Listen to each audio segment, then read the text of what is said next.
우리가 교회를 일컬어서 그리스도의 몸이라고 말을 합니다.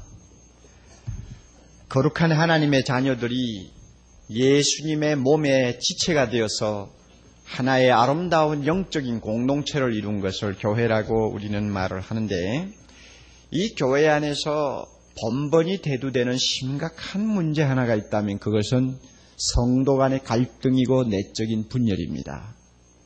쉽게 말하면 싸움이 많아요. 서로 다른 의견을 가지고 대립하고 편당을 가르고 내 편 따지고 나중에 심하면 교회가 2개, 3개로 갈라지고, 이런 악순환을 이상하게 교회들이 자주 겪는다는 것입니다. 한국 교회를 연구한 어느 교회사 학자는 해방 후 한 50년밖에 안 되는 한국 교회를 일컬어서 한마디로 이렇게 요약했습니다. 교회 분열사.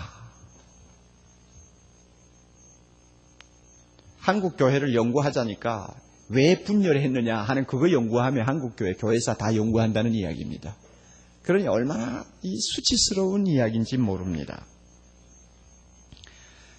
지금도 한국에 있는 5만 개인지 6만 개인지 모릅니다만은 그 교회들 중에 제가 볼 때 거의 10 중에 7, 8은 교회 안으로 깊이 들어가 보면 전부 갈라져 있어요. 4분 5열입니다. 그래가지고 보이지 않게 암투를 해요. 만나서 그저 겉으로는 웃고 인사를 하는데 마음은 전부 돌아서 있어요. 참 이것 보면 답답하고 괴롭고 부끄럽습니다. 왜 교회가 이래야 되느냐. 대각성 전도 집회 시간에 예수 그리스도를 영접하고 오늘 참 정말 흥분해서 이 자리에 나와 앉아 계시는 형제 자매들 대단히 죄송합니다. 어려운 설교를 해서, 그리고 또 별로 그렇게 듣기 좋은 설교가 아닐지도 모릅니다. 교회도 잘 싸우는구만.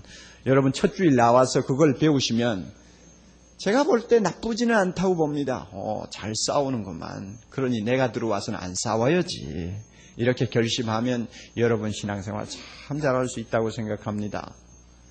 사랑의 교회 안에도 싸우느냐? 여러분이 잘 아시죠? 싸우는 사람이 없기 때문에 제가 이렇게 자신 있게 이야기하는 것입니다. 참 하나님이 우리 교회는 복을 주셨어요. 신약 성경에 기록된 여러 교회들이 있습니다. 우리가 흔히 말하기를 초대교회라고 말하죠.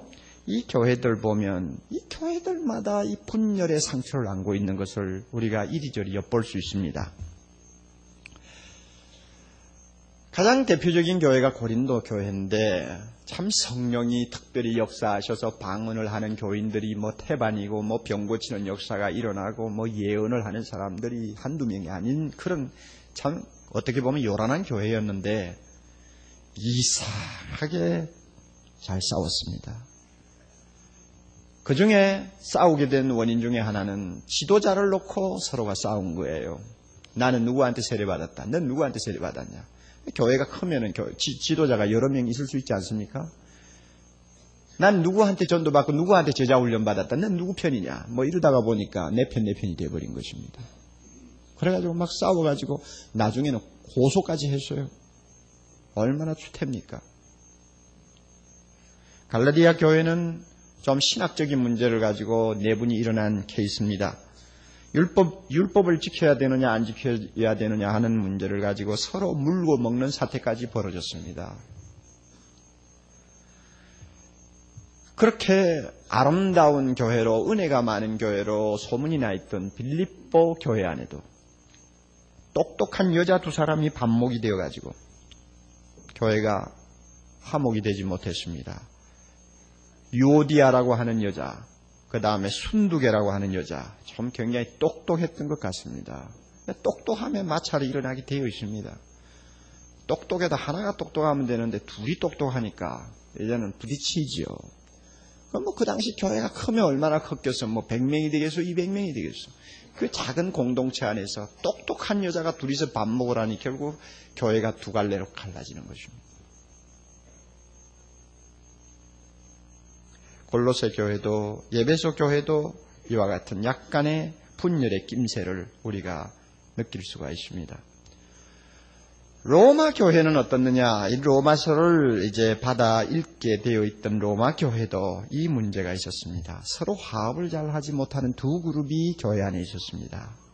그래서 두 그룹 사이에 이 점점 골이 깊이 파이는 이 어려움을 바울이 소문으로 듣고 알고 있었습니다. 이 문제를 바울이 지금 해결해 주려는 것이 14장, 15장까지의 내용입니다. 왜 그러면 초대교회, 그 아름다운 초창기의 교회들이 이렇게 교회 안에 반목과 분열과 서로 상처를 주고받는 어려움을 겪어야 했는가? 그것은 그 당시에 교회에 들어와 있던 성도들의 배경을 살펴보면 충분히 이해가 됩니다. 우리보다도 훨씬 어려운 상황에서 그들은 교회 생활을 했습니다. 배경이 너무나 대조적이고 너무나 상이한 두 그룹의 사람들이 한 교회 안에 와서 신앙생활을 하다 보니까 충돌을 하는 것입니다. 그 다른 두 그룹이 누구냐? 유대인으로 태어나서 유대교를 일생 동안 믿다가 바울을 통해 예수 믿고 신자가 된 한 그룹이 있고, 유대교와는 관계가 없고 유대민족하고도 관계가 없는 이방인으로서 평생 살다가 예수 믿고 교회 안에 들어온 한 그룹이 있습니다.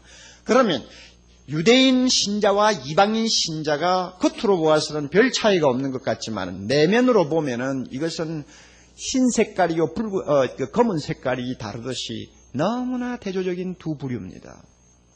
마치 일본 사람이 예수 믿고 교회 안에 들어와서 신앙생활하고 한국 사람이 예수 믿고 교회 안에 들어와서 신앙생활을 한다고 합시다. 그럼 사랑의 교회 안에 이 두 배경이 다른 그룹이 들어와서 신앙생활을 한다고 하면 오래 하다가 보면 어떤 충돌이 일어날 수가 있습니다. 왜 그런가? 너무나 대조적인 부분이 있거든요. 초대교회가 그런 어려움을 안고 있었습니다.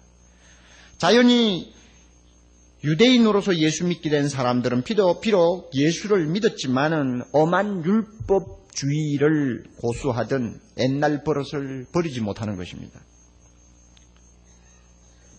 율법대로 그들은 살았습니다. 할례도 받았죠.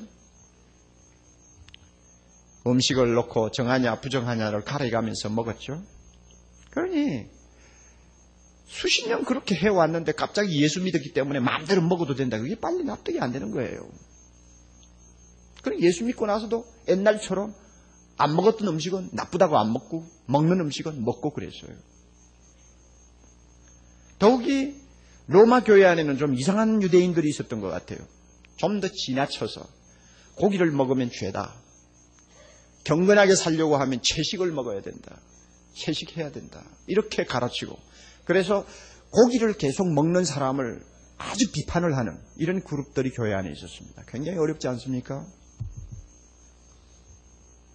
예수 믿고 변화를 받아도 이렇게 어려서부터 몸에 배인 습관 혹은 사고방식은 버리지 못하는가 봐요.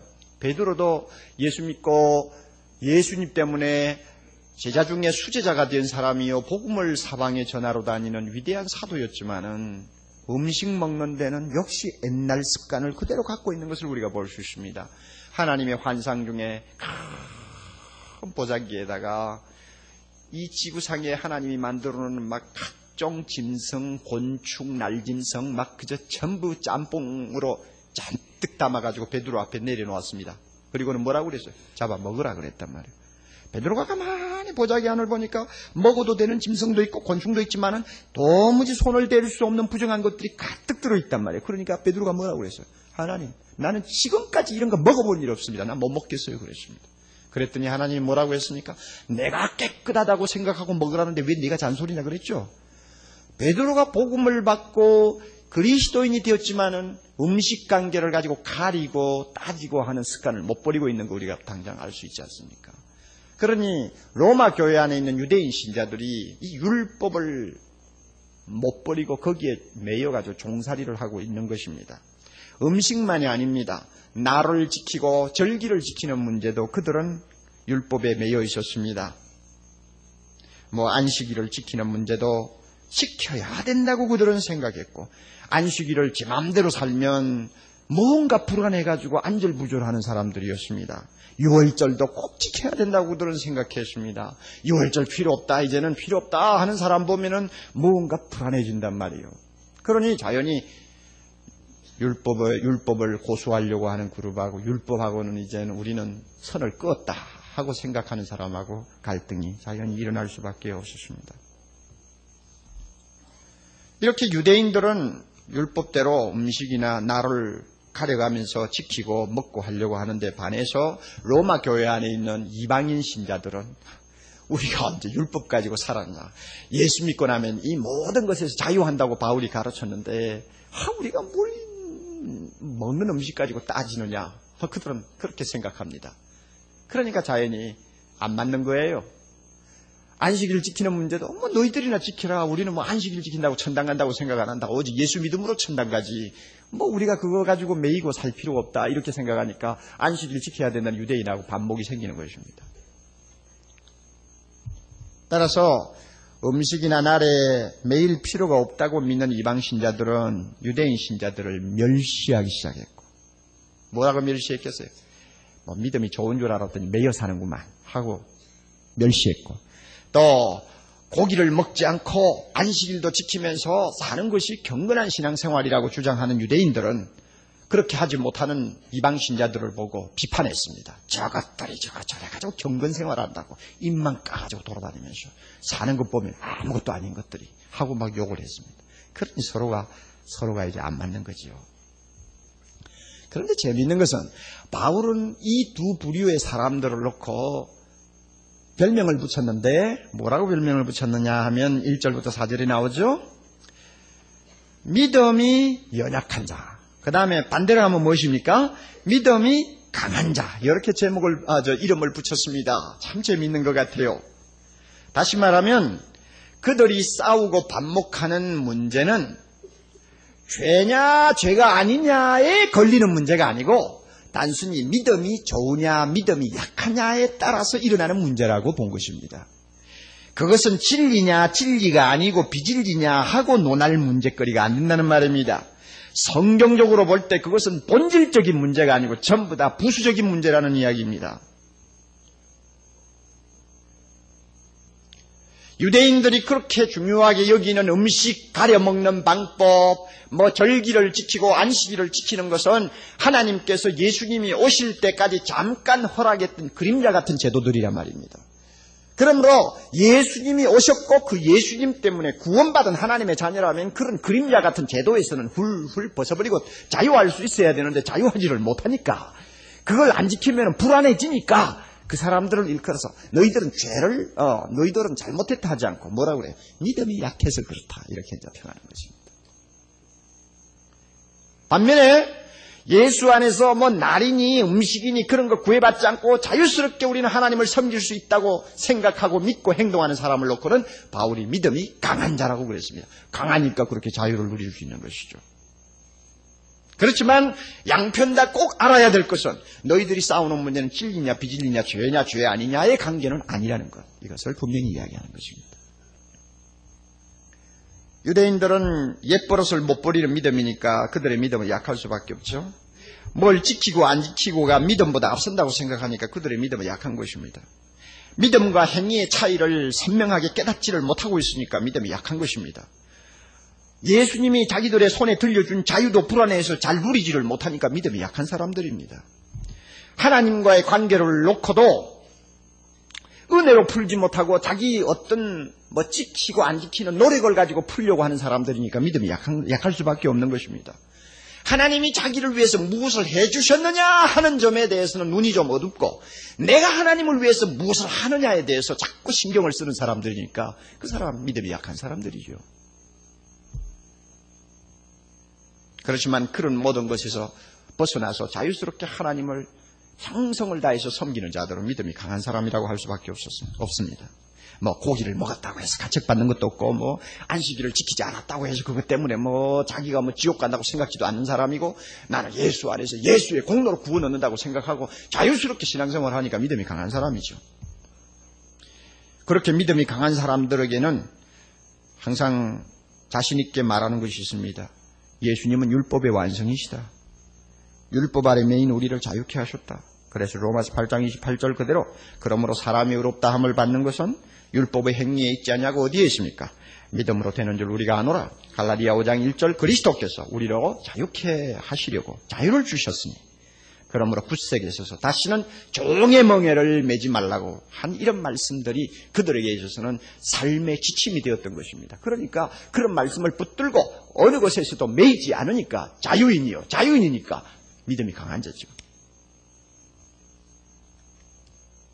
그렇지만 불행하게도 그들은 믿음이 좋고 나쁘고에 의해서 일어나는 이 부수적인 문제로 인해서 서로가 상처를 주고 교회 안에 분파가 생기고 교회가 갈등을 하게 된다는 것은 양쪽 다 굉장히 슬픈 일입니다. 차라리 죄냐 아니냐를 놓고 싸웠다면 싸울 가치가 있고 진리냐 진리가 아니냐를 놓고 서로가 분쟁을 했다면 교회가 갈라져도 명분이라도 서지만 그것이 아닌 순전히 믿음이 좋고 나쁘고에 따라서 일어난 문제를 해결하지 못해서 형제끼리 서로가 물고 뜯는다는 것, 이것이 얼마나 답답하고 부끄러운 일이냐 하는 것을 바울이 지금 지적하는 것입니다. 우리에게도 여러분 똑같은 성격의 문제들이 없잖아 있습니다. 우리 주변에서 흔히 일어나는 여러 가지 논쟁거리라든지 또는 서로가 의견이 일치되지 않아서 반복하게 되는 이런 교회 안에서의 문제들을 살펴보면 정확히 옳다고도 말하기 어렵고 정확히 잘못되었다고도 말하기 어려운 회색지대에 있는 이야기들을 가지고 싸웁니다.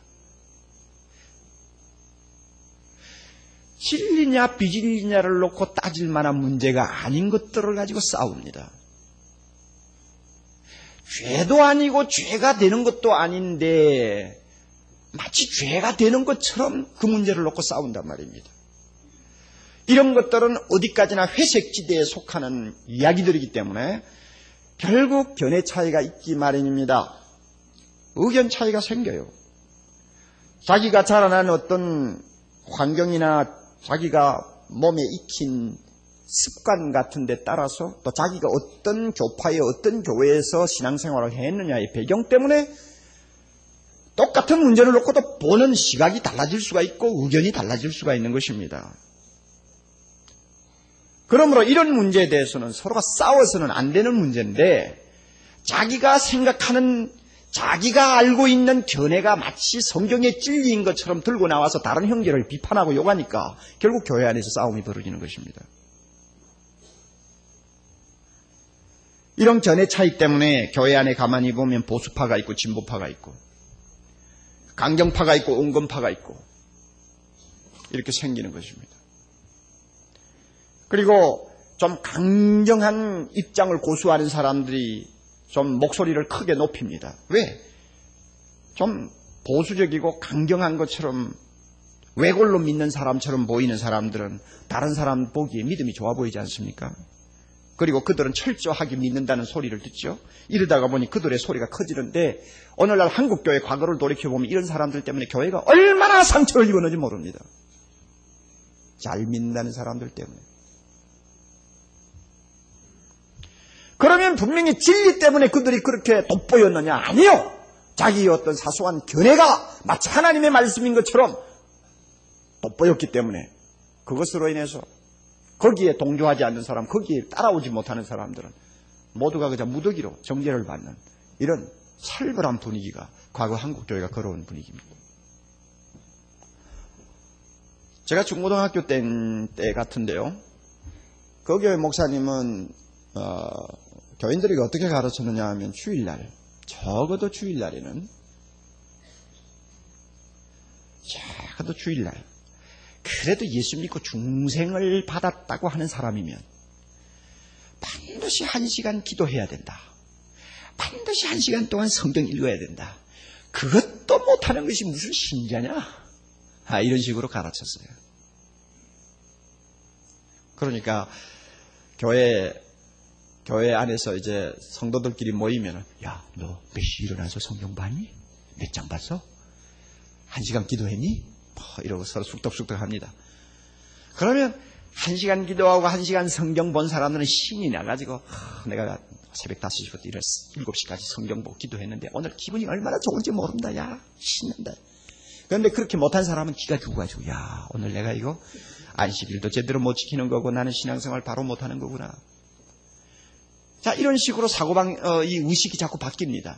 그리고 목사님은 계속 강단에서 오늘 거룩한 주일날 1시간도 성경 안 보고 1시간도 기도도 못하는 주제에 뭐가 말이야. 성가대에 앉아서 성가 부른다고 하나님이 그 성가 듣겠느냐? 주일학교에서 아이들 가르칠 자격이 있느냐? 정말 이렇게 혈기를 돋우어가지고 이야기합니다. 자, 그러니 자연히 어떻게 됩니까? 교회 안에서는. 목사님 이야기대로 따라 하는 사람은 잘 믿는 사람으로 참 경건한 사람으로 부각이 되고, 막 이런 사정 저런 사정 때문에 그렇게 못 따라오는 사람은 기가 죽어가지고 못 믿는 사람, 이스람 안 하고 아니면 지옥도 갈지도 모르는 그런 사람으로 바뀌는 거예요. 교회 안에서 자기도 모르게 두 패가 딱 갈라지는 거예요. 그러면 처음에는 가만히 있다가 나중에는 화가 나면 2시간 못하는 사람은 2시간 한다고 천당 가라. 이러면서 이제 비판하기 시작하고, 또 2시간 기도하고 성경 못 보는 사람은 성경 보고 잘 실천하는 사람은 못하는 사람 막 멸시해버리는 것입니다. 그러면 여러분 한번 생각해 보세요.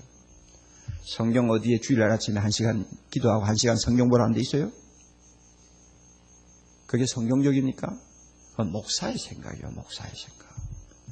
그래도 1시간, 2시간만 이야기했기 다행이지 12시간을 그렇게 하라고 해서 큰일 날 뻔했잖아요. 그건 목사의 이야기요. 그러므로 그것은 목사의 견해로 받아들여야 되고, 그것은 강조할 수도 있고 안 할 수도 있다는 차원에서 교회가 받아들여야 되는 것이지, 그런 것을 하나님의 말씀인 것처럼 내세우면 교회 안에서 분쟁이 일어나고 형제간끼리 대립이 일어난다는 말입니다. 이왕 먹고 마시는 문제가 대두됐으니까 술, 담배 이야기 좀 합시다. 제가 오늘만 이야기하지 않겠어요. 앞으로 1-2시간 더 계속해서 이런 문제는 다룹니다. 그런데 오해하지 말고 잘 들으세요. 우리 교회 안에 믿음 좋으신 분들, 평생 담배를 손에 대보지도 못한 사람들, 또 술이라고 하는 것은 냄새만 맡아도 기절하는 그런 분들 계시면 여러분 잘 들으세요. 저 옥 목사가 뭔가 헷가닥하지 않았나, 여러분 그렇게 생각하지 마세요. 여러분이 그렇게 생각하는 것은 여러분이 바로 배우지 못했다는 증거입니다. 그러니까 옥 목사가 바로 가르쳐 줍니다. 이제 잘 보세요. 술을 마시고 담배를 피우는 것이 좋으냐 나쁘냐, 이것을 논하는 것은 얼마든지 할 수 있습니다. 당연히 해야 되는 이야기입니다. 그렇지만은 술을 마시고 담배를 피우는 것이 죄냐 아니냐를 가리고 논하는 것은 성경적이 아닙니다. 그리고 마치 술을 마시는 사람은 큰 죄를 범한 것처럼 정죄하고 담배 꽁초를 들고 다니는 사람은 아예 신앙이 없는 것처럼 비판하는 것은 그 사람 스스로가 죄를 범하는 것입니다. 성경 다 뒤져보세요. 창세기 1장 1절부터 요한계시록 22장 마지막 절까지, 주 예수의 옷이 없어서까지 다 들여보면 어디 담배 피운다고 죄라고 규정한 성경이 있고, 어디 술 한 방울 마시면 지옥 간다고 하는 데가 어디 있느냐 보라 말이에요. 성경에 없는 이야기예요, 그거는. 그러므로 그것은 죄냐 아니냐를 가지고 논할 문제도 아니고, 진리냐 비진리냐를 가지고 논쟁할 거리도 못 되는 것입니다. 한국 교회가 술, 담배를 금하는 이유는 다른 데 있어요. 그것은 이제 다음 시간에 내가 이야기해요. 왜 안 피우고 안 마시는 것이 훨씬 좋으냐? 그것은 다음 시간에 이야기하자 말이에요. 그러나 마시고 피우는 일을 아직도 끊지 못하고 있는 형제를 놓고 마치 지옥에 갈 사람처럼 대하지 말라 그 말이에요. 여기 믿음 좋은 부인들, 남편이 어쩌다가 술 냄새를 좀 피우고 집에 들어오면 아이고 당신 또 죄지었구냐 하지 말라 말이야. 사람 잡는 거요, 잡아요 이거. 피임약을 복용하는 것이 죄냐 아니냐 굉장히 가리기 어렵습니다. 회색지대입니다. 그러므로 우리 견해 차이가 얼마든지 나올 수 있어요. 주일날 저녁에 우리는 예배 안 보죠. 주일 저녁에 예배를 보는 것과 보지 않는 것, 그건 놓고 죄냐 아니냐 우리는 따질 수가 없어요. 성경이 주일 저녁에 예배 보라는 데가 없어요. 또 안 봐도 된다는 데도 없어요.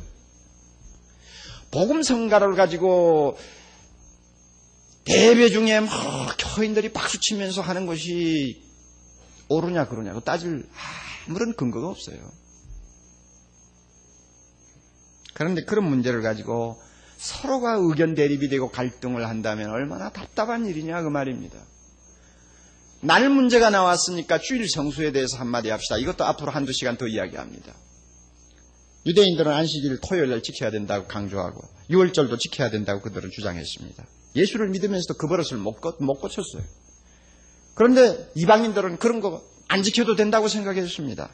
자, 그러면 오늘날 우리에게는 뭐 안식일이다 그 다음에 6월절이다 하는 문제는 걸리지 않습니다만은 휴일 성수 문제 한번 짚고 넘어가자고요. 굉장히 예민한 영역입니다. 성경적인 것부터 먼저 이야기합니다. 성경적인 거. 성경을 보면 7일 주기로 하루를 구별해서 일도 안 하고 쉬고 그 다음에 하나님 앞에 예배 드리는 것은 성경적입니다. 7일 주기로. 왜? 하나님께서 천지를 창조하실 때 그렇게 안 하면 우리 몸이 배겨내지 못할 정도로 약하다는 것을 아시고 7일 만에 하루는 쉬도록 하셨고 그 날이 복되게 하셨습니다. 그리고 기독교는 예수님이 부활하신 날부터 이왕 7일 주기로 하루를 쉬는데 이날 쉬어도 좋고 저날 쉬어도 좋은데 이왕 기독교가 7일 중에 하루를 쉴 바에는 우리 예수님이 죄와 사망의 권세를 이기고 부활하신 다음 우리로 하여금 안식하게 하신 그날을 기념해서 지키자. 이렇게 해서 결정해가 지금까지 1900년 동안 지켜내려와요. 이게 주일입니다. 그러므로 7일 중에 하루를 우리가 쉬는 것, 하루를 하나님께 그의 성호를 찬송하고 바치는 것은 성경적입니다. 이 점에 대해서는 우리는 의심할 필요가 없습니다. 그러므로 볼테르가 블란서 국왕에게 기독교를 없애려면 주일을 폐지하십시오 하고 권한 것은 맞아요. 주일을 가지고 있느냐, 주일을 지키느냐, 못 지키느냐에 따라서 기독교가 죽고 사는 사활의 문제가 걸려버립니다. 그래서 북한에는 주일을 없애버렸잖아요. 그러니까 기독교도 말살되죠. 그만큼 중요합니다. 그러나 한 가지 매우 중요한 사실을 기억해야 합니다. 주일 성수라고 하는 성수 개념입니다. 성수가 무슨 뜻이냐? 제가 사전을 찾아보니 성수라는 말이 사전에는 없어요. 의미가 있어도 다른 말이에요. 그러니까 이것은 기독교가 만들어낸 단어 같아요. 거룩하게 지킨다. 아마 이런 뜻인 것 같습니다. 거룩하게 지키는 이 성수에 대해서는 성경의 원리는 이야기하지만 구체적으로 무엇을 하고 무엇을 하지 말고 이렇게 하고 저렇게 하고 무슨 세칙을 만들어 놓은 것은 하나도 없습니다. 그럼에도 불구하고 과거의 한국교회가 이 문제를 가지고 마치 유대인들이 안식일을 지키지 않는다고 다른 사람을 비판한 것처럼 주일을 거룩하게 지키지 못한다고 얼마나 사람들을 불행하게 만들었는지 모릅니다. 왜 제가 이렇게 과격한 표현을 하느냐 하면 저 자신이 그런 문제로 인해서 너무 많이 시달렸기 때문에 그렇습니다. 한국교회가 주일을 이렇게 지켜야 된다 하고 내걸어 놓은 것이 과연 성경적이냐 하고 볼 때 그런 사소한 문제들은 성경적이 아니에요. 다 교회에서 좋으니까 내걸어 놓은 하나의 규칙이고 하나의 그냥 경건 생활의 하나의 그저 길잡이가 되는 것이지 그것이 성경이 아니라고 말이에요. 특별히 여러분 어느 나를 특별히 고집하는 거, 그 나를 고집하는 것이 주일 성수냐, 이것도 우리는 다시 한번 검토를 해야 합니다. 어떤 날을 고집하고 그 날에다 사람을 묶어놓고 그 날에 노예가 되는 것처럼 가르치는 것은 성경적이 아닙니다. 주님은 그렇게 가르치지 않았어요. 오늘 며칠이죠? 11월 15일. 11월 15일이 1992년에는 주일이 되었지만 다른 해는 무엇이 됩니까? 토요일도 되고 월요일도 되죠. 그런데 1992년 11월 15일 주일인데 이날 제대로 못했다고 해서 그 사람으로 하여금 주일을 지키지 못했다고 막 공박한다면 이거 잘못됐다고 이야기입니다. 우리는 지구촌에 살고 있습니다. 우리는 15일 날 주일이라고 거룩하게 지켜서 하나님 앞에 예배를 드리지만은 꼭 같은 날인데 저쪽에 꼭 같은 시간인데 날이 아니고 시간인데 미국에서는 지금 한참 주말이라고 정신없이 놀고 있는 토요일이에요. 그러니까 어느 날을 고집하는 것은 우습다 그 말입니다. 중동 건설 현장에 가 있는 우리 형제들, 거기는 주일이 없어요. 금요일을 쉬어야 돼요. 그러면 주일날 쉬지 않고 금요일날 쉬니까 우리는 예배도 드릴 필요가 없고 신앙생활 할 필요도 없다 하고 그냥 전부 포기해버렸다면 얼마나 비참해집니까? 그러니 거기에서는 금요일날 모여서 예배 드린단 말이에요. 그게 잘못입니까? 7일 주기로 금요일을 택해서 노동하는 사람들이 모여서 예배를 드린다. 잘한 거예요. 메리 슬레소라고 하는 여자 선교사는 아프리카인지 난민인지는 잘 모르지만은 정글 속 깊숙이에 있는 부족을 찾아 들어가서 3년 동안 선교를 했는데 거기서 선교할 동안 달력이 없었어요. 그러니 날짜가 오락가락 한단 말입니다. 그러니까 어느 날은 자기가 분명히 오늘은 주일이다 생각하고 모여서 예배를 드렸는데 나중 알고 보니 주일이 아니더라고요. 또 어느 날은 분명히 월요일이다 생각하고는 지붕에 올라가서 도끼를 가지고 뭐 지붕을 뜯어 고쳤는데 나중 알고 보니 주일이더라고 말이에요. 그러면 그 여성교사가 잘못했느냐, 뭐 죄를 지었느냐, 우리가 아무도 그렇게 말할 수가 없는 것입니다. 우리에게 주어진 그리스도인의 자유는 7일 중에 어느 한 날을 우리가 하나님 앞에 드릴 수 있는 자유입니다. 다행히 기독교 전통이 예수님이 부활하셨다고 기념하는 이 날을 특별히 구별했기 때문에 우리는 이 날을 지키는 것입니다. 그러나 이 날이 없다면 어느 날을 지켜도 무방한 것입니다. 우리는 어떤 날에 매여가지고 끌려다니질 않아요. 만약에 옥 목사가 감옥에 끌려 들어갔는데 주일날 절대 성경도 보지 못하게 하고 기도도 못하게 간수가 일부러 막는다면 그러면 어느 날을 택해야 됩니까? 토요일을 택하든지 월요일을 택하든지 하루를 택해서 하나님 앞에 예배 드려야 되지 않습니까? 왜? 그 날에 매일 필요가 없기 때문에 그렇습니다. 그러므로 주일날을 위한 순교자라는 것은 정말 이상한 이야기입니다. 주일을 지킬 때 어떤 법규를 만들어서 그것을 잘 실천하면 주일을 거룩하게 지켰다. 그것을 범하면 주일을 어겼다. 이렇게 강조하는 것도 사실은 대단히 위험한 것입니다. 견해 차이가 있을 수 있어요. 자, 예를 들어서 우리 목사님들 가운데서 어떤 분은 주일날 아침에 금식을 하시대요. 그리고 저보고 자랑을 해요. 나는 주일이면 금식해.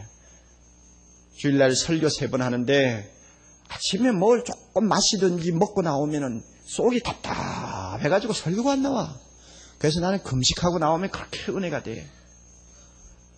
그리고 날 쳐다보고 너는 금식 하나 먹나 하고 따지는 것 같아. 그런데 저는 이거 안 먹으면 안 되거든요. 뭐 우유를 마시든 빵을 먹든 먹고 나와야 주일날 설교를 하지. 그러지 않으면 내가 은혜가 안 되는데 어떻게 합니까? 내가 은혜가 안 되는데 교인들 은혜 받을 리가 없지. 그런데 그 금식하고 나오는 사람 자꾸 뭐 자기 금식하는 것이 굉장히 뭐 경건한 것처럼 생각하고 못하는 사람은 은근히 주일을 거룩하게 지키지 못하는 것처럼 눈치를 준단 말이에요. 벌써 잘못된 것입니다. 성경이 어디 주일 아침에 금식하라고 하는 게 어디 있어요? 몇 계명이요? 없지 않아. 없는데 왜 떠들어? 그죠? 교인들 중에도 마찬가지요. 주일날 뭐 아침에 안 먹고 교회 와서 예배 드리니까 너무 은혜스러워서 그걸 한두 번 하다 보니까 안 먹는다. 그건 어디까지나 자기 사정이지 내 사정은 아니라고 말이에요. 그러니까 자기가 은혜 받으려면 뭐 먹지 말더니 마시지 말더니 이건 자유야. 그러나 주일날 아침에는 더 식욕이 나가지고 하나님 앞에 예배 드리기 위해서는 더 많이 먹어야 된다고 실컷 먹고 나오는 사람 보고 너 어떻게 그렇게 경건하지 못하냐 하면 그건 안 되는 것입니다. 무슨 말인지 알겠죠? 예. 비판하지 말라고 말이에요. 어린 시절 저는 뭐 주일날 되면은 차도 못한다. 다른 책도 읽어서는 안 되고 성경만 꼭 읽어야 된다. 얼마나 고전을 했는지 모릅니다. 그래서 주일날 뭐 다른 책 못 보게 하니까 그렇다고 성경을 하루 종일 읽고 있습니까? 뭐 안 되잖아요. 속은 무슨 생각이 납니까? 내가 대학만 가봐야지. 벗어버리고 내 마음대로 할 거야. 이런 식으로 반발이 생기는 것입니다. 그렇죠? 그러면 주일날 성경만 봐라. 어디 성경에 주일날 성경만 보라는 데가 있어? 없지. 로마서를 읽던 로마 교인들은 성경 한 권도 없었다고. 기록된 성경도 없었고 구약 성경도 이만한 걸 어떻게 들고 다녀 다. 그러니까 날마다 주일날 교회에 모여서 들은 이야기만 항상 성경을 생각하면서 신앙생활 하는데, 요즘 이렇게 책이 생겼으니까 읽으라는 거지. 꼭 주일날 성경만 쳐다보고 있으라. 어디 성경이 그런 말이 있어. 요즘 애들 텔레비 보지 말라. 우리 집에도 가끔쯤 텔레비 안 보도록 합니다. 그러나 주일날 텔레비를 보지 않는 이유는 다른 데 있습니다. 그러나 보면 어떻게 하고 보는 거지 뭐. 보는 놈을 끌어다가 이놈만 너 텔레비 보고 텔레비 안 보고 쫓겨라 이 자식아. 만약에 여러분 부모가 그렇게 욱박 지른다면 그 애 그 믿음에 무슨 도움이 되겠어요? 그 애가 좀 똑똑한 놈 같으면 엄마 성경 66권엔 텔레비라는 말 한마디도 없어. 만약 그러면 무슨 소리 할 거예요? 그러니까 자기 의견이고 어떤 면에서는 견해를 가지고 다른 사람을 이렇게 재려고 하는, 자기 막대기로 다른 사람을 재려고 하는 짓은 안 해야 된다는 그 말입니다. 과거에 우리 한국교회 그랬어요. 어떤 목사님이 주일날 부산에 배가 큰 여객선이 들어와 있었는데 그 여객선에 선교사가 타고 있었어요. 왜? 안식년으로 외국에 이제 자기 고향으로 돌아가는 선교사가 그 배에 타고 있었습니다. 그래서 그 선교사가 떠나기 전에 가서 위로도 하고 예배도 받아야 되겠다고 주일날 가서 거기서 예배 받단 말이에요. 주일날 배 안에서 예배 받다. 교회에 와서 예배 보지 않고 배 안에서 예배 받다. 주일을 범했다. 잘라버렸어. 목이 날아가 버렸다고. 여러분 잘한 거예요 그거? 진리도 아닌 걸 가지고 진리인 것처럼 들고 나와서 교회 안에서 너무 떠들고 가르고 강조하고 가르치면 그것이 그 다음에 교인들 사이에 알력이 되고 반발이 되고 서로가 이제 의견 대립이 생겨서 갈려요. 그럼 바울이 뭐라고 우리에게 가르쳐 주느냐? 이제 중요한 문제입니다. 끝으로 정리 좀 합시다. 진리가 아닌 의견 대립을 가지고 의견의 차이를 가지고 서로가 맞지 않을 때는 어떻게 해야 되느냐? 바울이 뭐라고 말합니까? 서로 받아야 된다고 합니다. 1절 봅니다. 믿음이 연약한 자를 너희가 어떻게 하라고? 받으라고 합니다. 포용하라고 합니다. 비판하지 말고 자기 것으로 강요하지 말고 그대로 받으라고 그럽니다. 받아요. 이 가운데 형제들 중에서 지금 포켓티에 담배 들어있는 사람도 있을 거예요. 옆으로 여름 같은 때는 보이지 않습니까? 슬그머니 보면 여기 담배깍이 들어있다고. 이 마귀 새끼가 이거 앉았구나. 옛날 같으면 그렇게 말합니다, 교회 안에서. 그런데 여러분 그러지 마세요. 이 형제가 담배깍을 넣고 들어온 것은 잘하느냐 잘못하느냐 죄냐 아니냐하고 관계없어요. 단지 차이가 있다면 나는 믿음이 좀 좋은 사람이, 그 사람은 뭐예요? 믿음이 약한 사람이라는 차이밖에 없습니다. 그러면 어떻게 해야 됩니까? 담배 냄새도 감사합니다. 중요한 것은 이 형제 영혼이지 담배깍이 아니란 말이에요. 그러니까 포용하라 그 말입니다. 무슨 이야기인지 아시겠어요? 남편이 부인의 그저 막 바지 긁는 것이 너무나 힘들어가 주일날 교회를 따라 나옵니다. 나오면서도 이 버릇 때문에 아침에 일어나서 맥주 한 잔을 마셨다. 여보 그래가지고 어떻게 교회 가요? 술 냄새를 내고. 교회 나오기 전부터 막 욱박 찔러가지고 완전히 막 우거지상을 만들어 놓고 교회 데리고 오면 그 사람이 교회 와서 뭐 하겠어? 빨리 마치고 한 잔 더 마셔야 되겠는데. 여러분 그 생각밖에 더 하겠어요? 예? 그러면 술 냄새가 나서 참 민망해도 옆에 앉아있을 때 이 형제의 영혼이 중요한 거지 술이 중요한 거 아니에요. 이 형제가 술을 이렇게 마시는 것은 믿음이 약해서 마시는 것이지 그 마시는 것 가지고 죄냐 아니냐 지옥 갈 놈 안 갈 놈하고 말하면 안 된다고 말이에요. 그러므로 뭐 해야 돼요? 술 냄새 나는 형제도 포용해야 된다고 말입니다. 무슨 말인지 아시겠어요? 예. 포용하라. 그럼 우리가 왜 포용하느냐? 3절 봅니다. 먹는 자는 먹지 않는 자를 업신여기지 말고 먹지 못하는 자는 먹는 자를 판단하지 말라. 이는 그 다음에 다 같이 하나님이 저를 받으셨음이니라. 비록 술 냄새가 나는 형제라도 하나님이 그를 받았다면 그 형제는 귀중한 하나님의 자녀입니다. 담배를 아직 끊지 못하고 힘들어하지만 그러나 하나님이 그를 받으셨으면 우리도 받아야 합니다. 주의를 지키는 문제를 가지고 어떤 사람은 하루 종일 텔레비도 안 보고 다른 책도 안 보고 그저 하나님만 위해서 하루를 산다. 얼마나 아름답습니까? 그러나 어떤 형제는 집에 돌아가면 신문 보기 바쁘고 집에 가면 막 텔레비 틀기 바쁘고 설교 들은 것은 벌써 저만큼 백리 밖으로 도망가고 하나도 남아있는 거 없어. 그래도 그 형제를 비판하지 말아야 되는 것은 그 사람이 믿음이 약해서 그런 걸 받아야 된다고 말입니다. 하나님이 그 사람을 받았어요. 그 다음에 또 우리가 그 믿음 약한 형제를 놓고 또 믿음이 강한 형제를 놓고 양쪽 다 우리가 함께 포용해야 되는 이유가 있습니다. 4절 봅니다. 남의 하인을 판단하는 너는 누구뇨? 그 섰는 것이나 넘어지는 것이 제 주인에게 있음에 저가 세움을 받으리니 이는 저를 세우시는 권능이 주께 있음이니라. 여러분, 우리 모두는 누구의 종입니까? 예수 그리스도의 종이요 하나님의 종입니다. 그러면 나를 판단할 분이 있다면 하나님밖에 없어요. 예수님밖에 없어요. 내 옆에 있는 형제가 아무리 잘못하는 것이 눈에 보여도 내가 그 사람의 주인이 아닙니다. 그러므로 나는 판단해서는 안 돼요. 내하고 견해가 좀 다르다. 내하고 생각이 좀 다르다. 다르다는 그것 가지고 그 형제를 정죄해서는 안 된다 그 말입니다. 만약에 그 형제가 잘못하는 거 있으면 하나님이 자기 종이니까 판단하실 거란 말입니다. 그러므로 다른 형제에 대해서 내가 주인 노릇하지 말아야 됩니다. 주인 노릇하지 않기 위해서는 받아야 됩니다. 똑같은 형제 자매로 받았어. 우리가 서로 포용하고 서로가 이해하고 서로가 좋은 점을 배우고 서로 부족한 점을 보완하는 것. 이것이 교회입니다. 구약에 보면 재미있는 말씀 있죠. 형제가 연합하여 동거함이 그 다음에 무엇입니까? 어찌 그리 선하고 아름다운고.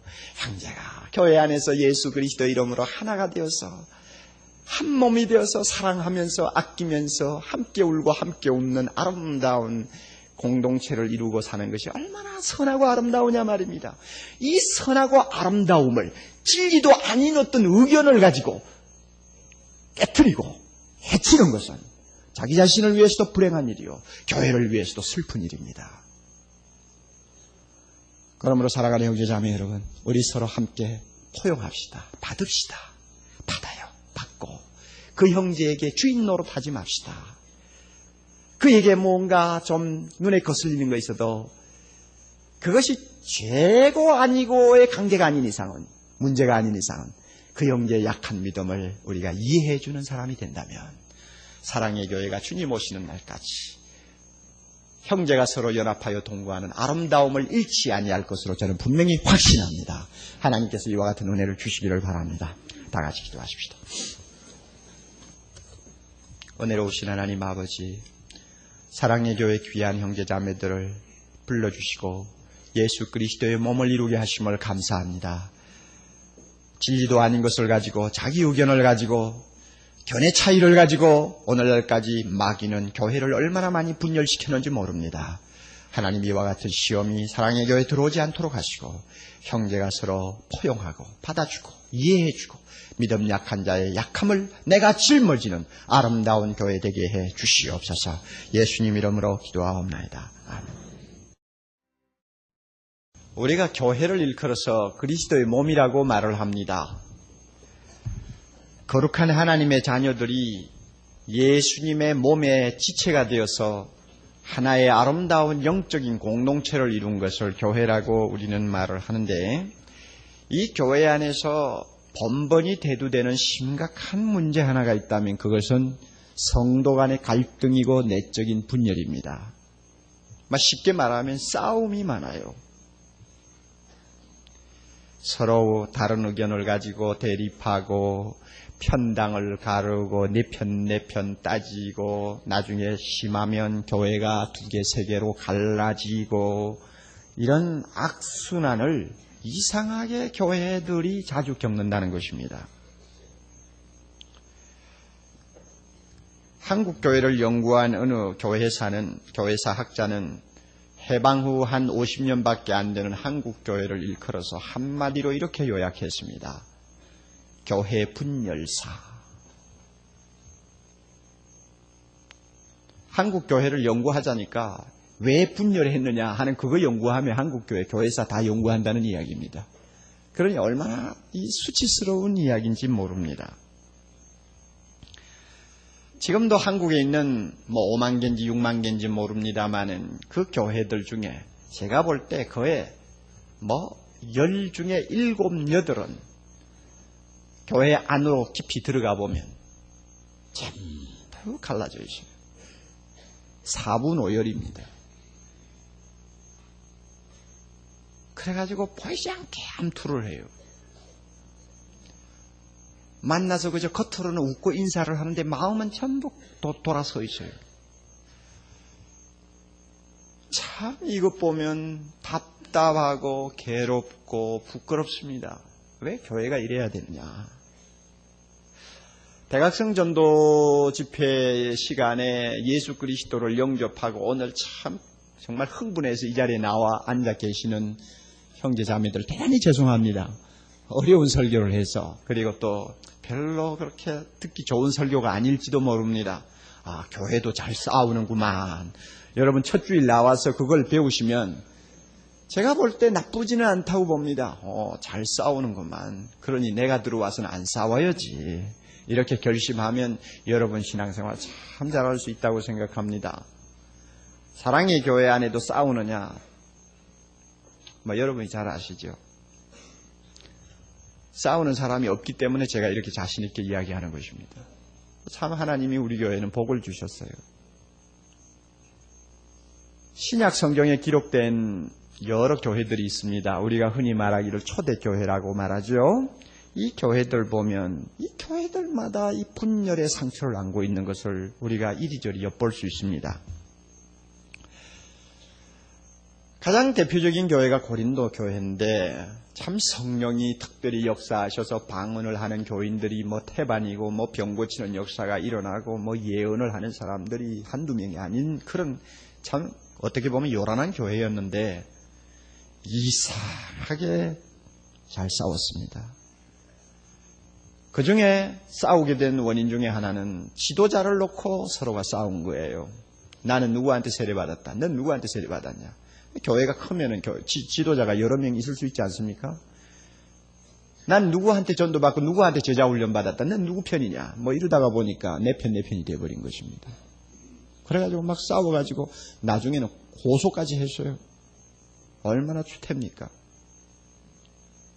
갈라디아 교회는 좀 신학적인 문제를 가지고 내분이 일어난 케이스입니다. 율법을 지켜야 되느냐 안 지켜야 되느냐 하는 문제를 가지고 서로 물고 먹는 사태까지 벌어졌습니다. 그렇게 아름다운 교회로, 은혜가 많은 교회로 소문이 나 있던 빌립보 교회 안에도 똑똑한 여자 두 사람이 반목이 되어가지고 교회가 화목이 되지 못했습니다. 유오디아라고 하는 여자, 그 다음에 순두개라고 하는 여자, 참 굉장히 똑똑했던 것 같습니다. 똑똑하면 마찰이 일어나게 되어 있습니다. 똑똑해도 하나가 똑똑하면 되는데 둘이 똑똑하니까 이제는 부딪히지요. 그럼 그 당시 교회가 크면 얼마나 컸겠어? 100명이 되겠어? 200명이 되겠어? 그 작은 공동체 안에서 똑똑한 여자가 둘이서 밥 먹으라니 결국 교회가 두 갈래로 갈라지는 것입니다. 골로새 교회도 에베소 교회도 이와 같은 약간의 분열의 낌새를 우리가 느낄 수가 있습니다. 로마 교회는 어떻느냐? 이 로마서를 이제 받아 읽게 되어 있던 로마 교회도 이 문제가 있었습니다. 서로 화합을 잘 하지 못하는 두 그룹이 교회 안에 있었습니다. 그래서 두 그룹 사이에 이 점점 골이 깊이 파이는 이 어려움을 바울이 소문으로 듣고 알고 있었습니다. 이 문제를 바울이 지금 해결해 주려는 것이 14장, 15장까지의 내용입니다. 왜 그러면 초대교회, 그 아름다운 초창기의 교회들이 이렇게 교회 안에 반목과 분열과 서로 상처를 주고받는 어려움을 겪어야 했는가? 그것은 그 당시에 교회에 들어와 있던 성도들의 배경을 살펴보면 충분히 이해가 됩니다. 우리보다도 훨씬 어려운 상황에서 그들은 교회 생활을 했습니다. 배경이 너무나 대조적이고 너무나 상이한 두 그룹의 사람들이 한 교회 안에 와서 신앙생활을 하다 보니까 충돌을 하는 것입니다. 그 다른 두 그룹이 누구냐? 유대인으로 태어나서 유대교를 일생 동안 믿다가 바울을 통해 예수 믿고 신자가 된 한 그룹이 있고, 유대교와는 관계가 없고 유대민족하고도 관계가 없는 이방인으로서 평생 살다가 예수 믿고 교회 안에 들어온 한 그룹이 있습니다. 그러면 유대인 신자와 이방인 신자가 겉으로 보아서는 별 차이가 없는 것 같지만 내면으로 보면은 이것은 흰 색깔이요 검은 색깔이 다르듯이 너무나 대조적인 두 부류입니다. 마치